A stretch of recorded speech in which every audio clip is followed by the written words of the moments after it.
Wa idza sa'alaka ibadi anni fa inni qarib.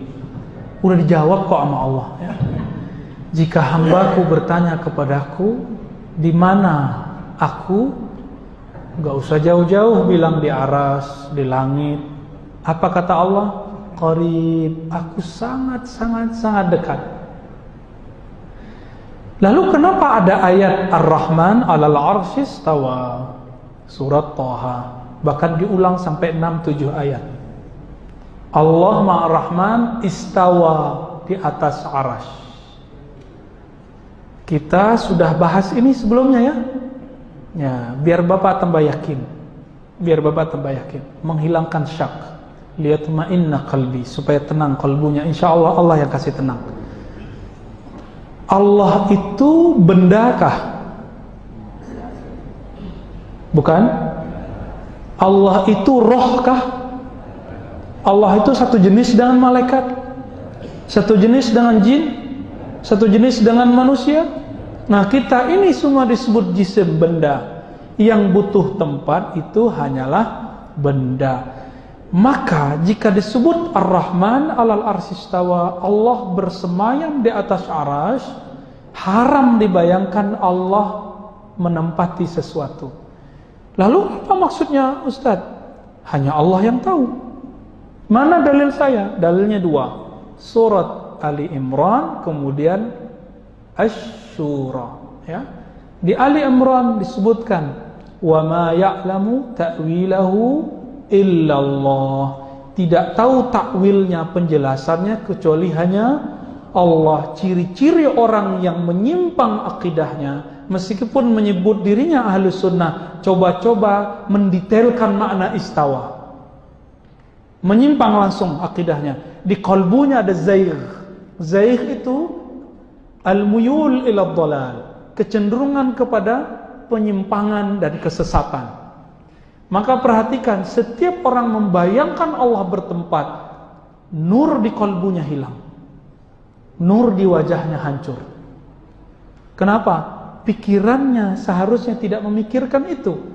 Maka ulama kita menyimpulkan walasna mukallafina bihaza. Kita tidak ditaklif, dibebani untuk memahami ayat ini, karena ini termasuk ayat yang mutasyabihat, yang tahu hanya Allah. Saya mau tanya, langit kedua di mana?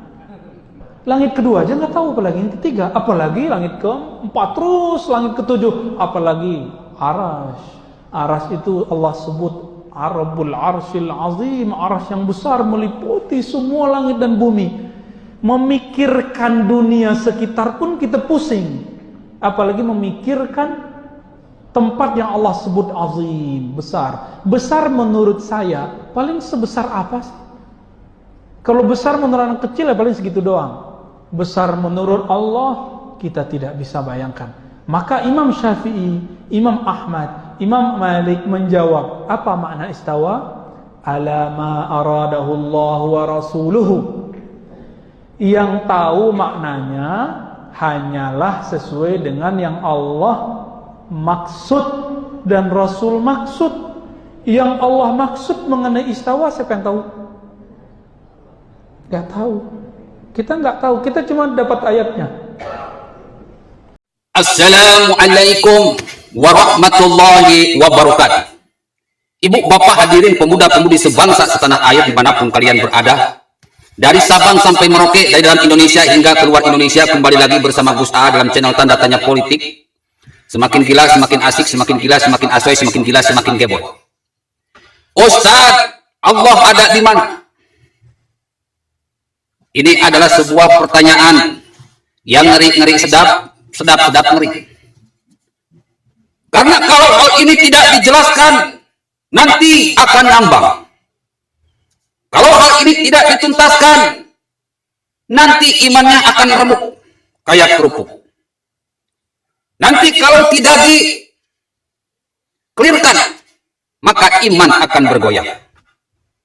Makanya dalam rukun Islam itu ada 5. Yang pertamanya itu adalah syahadat. Al-Islamu khamsyatun, asyhadu an la ilaha illallah wa asyhadu anna Muhammadur Rasulullah. syahadatnya bagus, maka sholatnya pun pasti bagus. Kalau syahadatnya bagus, maka zakatnya pun pasti bagus. Kalau syahadatnya bagus, maka puasanya pun pasti bagus. Kalau syahadatnya bagus, maka ibadah puasa, ibadah hajinya pun pasti bagus. Hari ini Menteri Agama lagi digempur oleh para kadun-kadun yang terkatak, yang terkitik, yang terkutuk, yang terketek, yang terkotok. Oleh teoris rasa oposisi rasa teoris, oleh PKS dan kawan-kawan, oleh Demokrat dan kawan-kawan. Seolah-olah pemerintahan Jokowi ini disudutkan sebagai pemerintahan yang gak becus untuk melobi pemerintahan Arab Saudi. Ini bukan masalah kuota. Ini bukan masalah bisa atau tidak bisa ngelobi. Tapi ini adalah hak bangsa dan negara Indonesia untuk melindungi warganya. Demi keselamatan, demi kesehatan warga negara Indonesia, maka pengiriman jamaah haji di stop dulu. Kita sudah berjuang mati-matian. Kita sudah berkorban habis-habisan. Kita tidak mau di Indonesia terjadi tsunami corona seperti di India. Jadi kepada warga Indonesia dimanapun kalian berada, dari Sabang sampai Merauke, percaya kepada pemerintah. Karena percaya kepada pemerintah adalah perintah dari Allah Subhanahu wa Ta'ala. Adalah perintah dari Rasulullah Shallallahu Alaihi Wasallam. Ya ayyuhalladzina amanu, hai orang-orang yang beriman. Kalau orang yang syahadatnya bagus, bro, akan taat kepada ayat ini. Ati Allah, taatlah kepada Allah. Orang yang syahadatnya bagus pasti akan taat kepada Allah. Wati'ur Rasul, dan taat kepada Rasul, Nabi dan Rasul Allah. Orang yang syahadatnya bagus pasti taat kepada Allah, taat kepada Rasul, taat. Wa ulil amri minkum, kepada pemerintah. Orang yang syahadatnya bagus pasti akan taat kepada pemerintah. Kalau kata pemerintah sekarang kita tidak mengirimkan kuota haji ke Arab Saudi, kalau orang yang syahadatnya bagus akan taat tunduk patuh kepada pemerintah. Gak akan tebar gibah, gak akan tebar fitnah, gak akan tebar kebencian, gak akan tebar kebohongan. Apalagi jadi orang-orang PKS ini adalah orang-orang yang syahadatnya gak bagus, gak punya rasa malu dan takut kepada Allah Subhanahu wa Ta'ala. Orang-orang Demokrat dengan SBY-nya ini orang-orang yang tidak bagus, syahadatnya gak bagus, maka mereka tidak punya rasa takut dan malu kepada Allah Subhanahu wa Ta'ala. Ustadz Haikal, Ustadz HTI, FPI, bahkan Habib Rizik dan pendukungnya, ini orang-orang yang syahadatnya gak bagus, sehingga tidak punya rasa malu dan takut kepada Allah. Mereka melakukan tebar gibah, fitnah, hadis, tebar kebencian, tebar kebohongan, dari satu masjid ke masjid yang lainnya, dari satu tabligh akbar ke tabligh akbar yang lainnya, dari satu pengajian ke pengajian yang lainnya. Mulai sekarang bantu Gus A muncul, biar videonya viral, biar subscribernya nambah, biar Gus A masuk ke dalam televisi nasional. Kita sikatin satu-satu ulama-ulama yang memang muncul di televisi, fungsinya untuk memprovokasi umat Islam, bahkan rakyat Indonesia. Ibu, bapak, hadirin pemuda-pemudi sebangsa setanah air, berbicara syahadat, berbicara la ilaha illallah. Dalam awal-awal surat Al-Baqarah sudah jelas, dzalikal kitabu la raiba fihi hudal lil muttaqin. Tidak ada kerugian, tidak ada keraguan pada Al-Quran yang merupakan petunjuk bagi orang-orang yang bertakwa. Alladzina yu'minuna bil ghaib. Siapakah orang-orang yang bertakwa itu? Orang-orang yang bertakwa itu adalah orang-orang yang beriman kepada yang gaib. Dan Allah adalah Maha Gaib. Wa yuqimuna shalat, dan yang mendirikan salat. Wa mimma razaqnahum yunfiqun, yang membelanjakan sebagian rezeki yang sudah dianugerahkan oleh Allah kepada mereka. Tiga ajaran penting yang memang harus ditanamkan awal-awal yang diceritakan dalam surat awal Al-Baqarah. Yang pertama, beriman kepada yang gaib. Yang kedua, mendirikan sholat. Yang ketiga, zakat. Tiga. Allah sebagai Maha Gaib, saya bertugas untuk mengislamkan orang Islam. Tidak ada niatan untuk mengislamkan orang-orang non-Islam, agar orang Islam tidak menjadi orang-orang Wahabi, agar orang Islam tidak jadi orang-orang yang beragama gak pakai otak, agar orang Islam benar-benar jadi Islam Nusantara yang membawa kedamaian, rahmat bagi semua umat manusia. Ustaz, Allah ada di mana? Tenang bro, sebelum ke sana saya akan jawab dulu. Ustaz, apakah beda Allah dengan Allah? Apakah sama Yesus dengan Nabi Isa? Apakah Ustaz bisa membuktikan Allah ada di mana? 3 pertanyaan yang sering ditanyakan oleh para fans yang selama ini saya abaikan. Tidak pernah saya fokuskan, karena biasanya saya fokus kepada politik. Tanpa mengurangi rasa hormat, saya menjawab ini untuk memberikan keyakinan kepada umat Islam. Agar nanti sholatnya bagus, zakatnya bagus, Islamnya bagus. Ustaz, apakah Allah dengan Allah sama? Jawabannya beda. Kalau sudah beda, buat apa diperdebatkan? Ustaz, apakah Nabi Isa dengan Yesus sama? Jawabannya beda. Kalau sudah beda, buat apa diperselisihkan? Allah dengan Allah. Allah itu tidak mengakui Trinitas. Wallahu ahad, Allah Tuhan yang satu. Satu dalam zatnya, satu dalam sifatnya, satu dalam perbuatannya. Yang maha pengasih cuma Allah. Yang maha penyayang cuma Allah. Yang maha tinggi cuma Allah. Yang maha besar cuma Allah. Satu dalam zatnya, zat Allah cuma ada satu. Gak bisa Allah jadi manusia dan gak bisa manusia jadi Allah. Allah adalah Allah, manusia adalah manusia. Allah berbeda dengan manusia. Allah yang menciptakan manusia. Inna khalaqnakum min dzakarin aw unsa. Allah menciptakan manusia dari laki-laki dan perempuan. Sementara Allah tidak tercipta dari laki-laki dan perempuan. Lakum din lam yalid wa lam yulad. Allah tidak berputra dan tidak diputrakan. Allah tidak dilahirkan dan tidak melahirkan, tidak berputra. Allah Samad, Allah tempat bergantung semua makhluk. Walam yakul lahu kufuwan ahad, dan tidak ada suatu pun yang setara dengan Allah. Ini Allah yang ngomong. Sementara Allah menurut kaum Kristen, menurut kaum Kristiani, Allah ini mengakui Trinitas. Jadi beda. Kalau di Islam, Allah itu tunggal. Kalau di Kristen, Allah itu Trinitas. Jadi beda. Karena beda nggak perlu diperdebatkan. Yakini apa yang menurutmu benar dan pegang sampai mati. Jadi jelas ya, Allah sama Allah. Allah mengakui ketunggalannya, sementara Allah mengakui Trinitasnya. Nabi Isa dengan Yesus sama atau tidak? Beda. Nabi Isa dalam Islam itu cuma seorang nabi dan seorang rasul yang mempunyai kitab Injil. Dia bukan Tuhan, dia cuma utusan. Jadi syahadatnya itu asyhadu alla ilaha illallah wa asyhadu Isa Rasulullah. Itu Nabi Isa sebagai utusan. Tapi Yesus itu bukan Nabi Isa. Karena Yesus ini adalah firman Allah yang berwujud manusia. Sementara Allah di Islam tidak mengakui hal itu. Jadi beda antara Isa dan Yesus. Yesus itu bukan Nabi dan Rasul. Yesus itu Tuhan bagi kaum Kristiani. Kalau di Islam, Isa itu bukan Tuhan, tapi adalah Nabi dan Rasul. Karena beda, buat apa diperdebatkan? Yang terakhir, Allah itu ada di mana?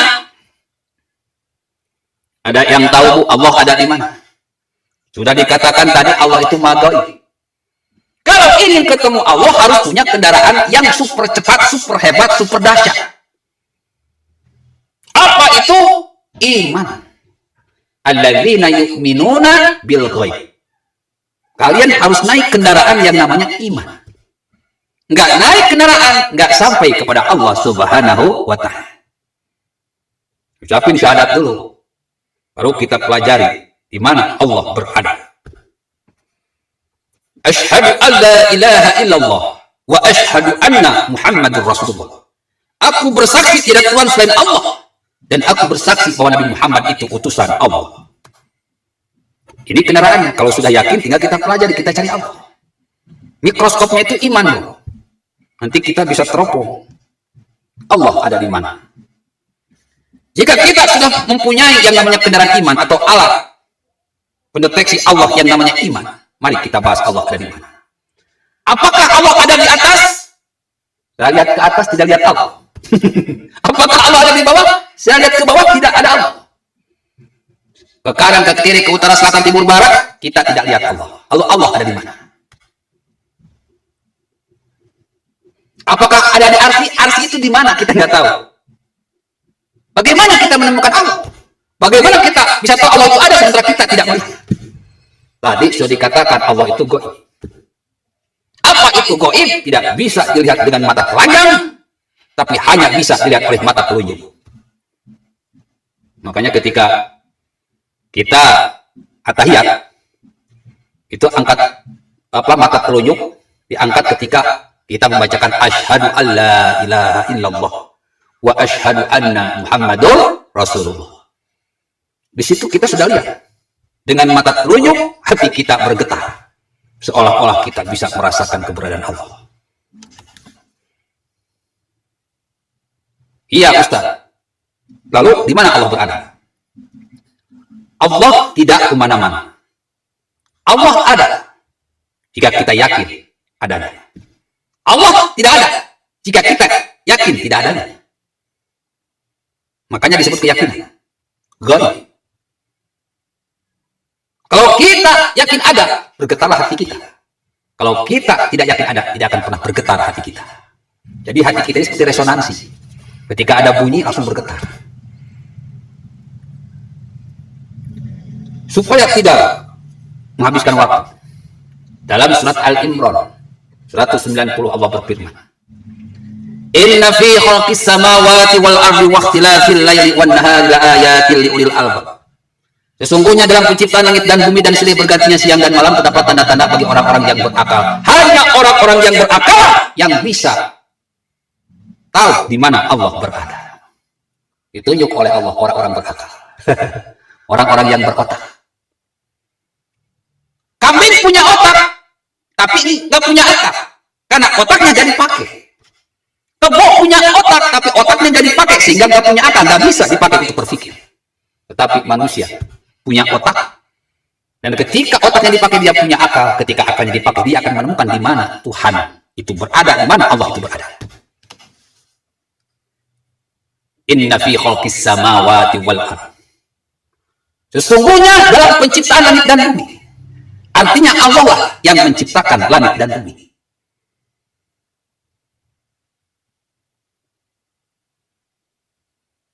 Waqtilafil laili wan nahari la ayatin lil albab.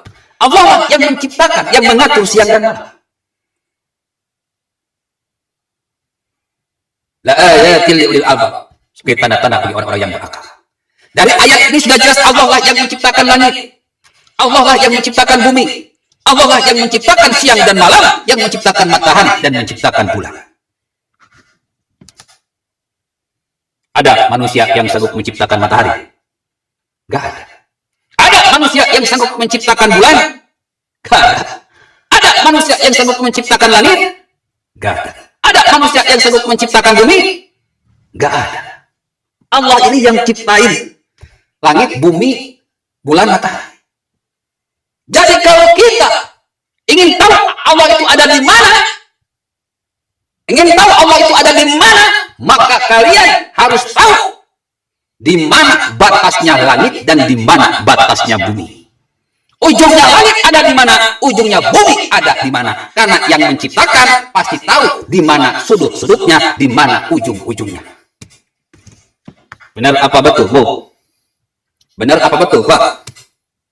Sudah ada yang tahu manusia di mana ujung langit? Sudah ada manusia yang tahu di mana ujung bumi? Kalau tidak ada yang tahu di mana ujung langit, di mana ujung bumi, sampai kapanpun kalian tidak akan pernah tahu di mana Allah berada. Kalau kalian tahu ujung langit, kalau kalian tahu ujung bumi, pasti kalian akan menemukan pintu untuk bertemu Allah Subhanahu wa Ta'ala. Karena pintu untuk bertemu Allah ada di ujung bumi. Pintu untuk bertemu Allah ada di ujung langit.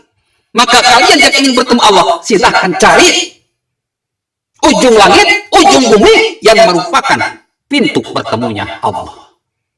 Silakan ciptakan pesawat sehebat-hebatnya. Silakan ciptakan kendaraan sehebat-hebatnya. Kalau kalian merasa lebih hebat dan ingin bertemu dengan Allah, ciptakan. Carilah ujung langit, carilah ujung bumi. Disitulah ada pintu tempat masuk pertemuan antara kita dengan Allah. Nabi Muhammad pergi ke Sidratul Muntaha, ke langit ke atas. Kenapa? Karena tahu ujung langit, karena tahu ujung bumi. Makanya Allah bertemu dengan Nabi Muhammad. Nabi Muhammad bertemu dengan Allah karena tahu ujung langit, karena tahu ujung bumi. Selama manusia tidak bisa menciptakan kendaraan sehebat buruk yang dipakai oleh Nabi Muhammad untuk bertemu dengan Allah, selama itu pula manusia tidak akan pernah bisa bertemu dengan Allah. Makanya kata Allah, kenapa Allah terasa dekat? Karena nurnya yang mendekat. Kenapa Allah terasa jauh? Karena nurnya yang menjauh. Seperti matahari. Matahari terasa dekat. Nurnya pun ketika kita tersinari oleh matahari, maka nur matahari tersebut terasa oleh kita dan terasa panasnya. Ketika kita menjauhi nur matahari, maka kita akan kedinginan karena sinar matahari menjauh. Artinya, pakai logika saja, Pak. Kalau kalian ingin bertemu matahari, apa yang akan terjadi? Sebelum kalian bertemu dengan Allah, samperin dulu tuh matahari. Kalau kalian sanggup mendarat di matahari, insya Allah akan bertemu Allah Subhanahu wa Ta'ala. Karena matahari tahu di mana Allah berada, karena Allah yang menciptakan matahari. Jadi sederhana menurut saya. Bapak Ibu mau bertemu Allah, satu, ciptakan kendaraan yang lebih hebat daripada buruk, atau sama hebatnya dengan buruk. Karena kendaraan itu yang dipakai oleh Muhammad untuk bertemu Allah. Yang kedua, Allah lah yang menciptakan langit dan bumi. Di ujung langit, di ujung bumi itu ada pintu untuk bertemu Allah. Dan yang ketiga, jika kalian tak sanggup menemukan pintu yang ada di ujung langit dan ujung bumi, maka kalian harus pergi ke matahari. Melihat matahari dalam wujud yang asli dan sedekat-dekatnya. Jika kalian sanggup, maka insya Allah Allah akan mengizinkan kalian untuk melihat Allah Subhanahu wa Ta'ala. Tapi saya yakin, bro, untuk melihat matahari saja kalian tidak sanggup, apalagi melihat yang menciptakan matahari. Jadi kalau kekeh kalian ingin melihat Allah, Allah itu ada di mana? Silakan ciptakan teknologi yang sehebat buruk, bisa melesat dengan kecepatan yang sangat tinggi. Kendaraan inilah yang dipakai oleh Nabi Muhammad SAW untuk menuju ujung dunia, lalu untuk menuju ujung langit. Di ujung langit ini ada pintu untuk bertemu Allah Subhanahu wa Ta'ala. Jika kalian sanggup, ciptakanlah. Jika kalian tidak sanggup, cukup katakan la haula wala quwwata illa billahil aliyil azim. Jangankan untuk bertemu Allah, untuk mengetahui ujung langit saja kita tidak sanggup. Untuk melihat matahari saja kita nggak sanggup, apalagi melihat Allah Subhanahu wa Ta'ala yang menciptakan langit, bumi, bulan, manusia dan sebagainya. Semoga ini jadi pelajaran. Karena laptop bisa kita pakai karena ada yang menciptakannya. Handphone bisa kita pakai karena ada yang menciptakannya. Enggak mungkin laptop bisa menciptakan laptop. Enggak mungkin handphone bisa menciptakan handphone. Enggak mungkin mobil bisa menciptakan mobil. Yang menciptakan dengan hasil ciptaannya beda. Allah menciptakan manusia. Manusia adalah manusia, Allah adalah Allah.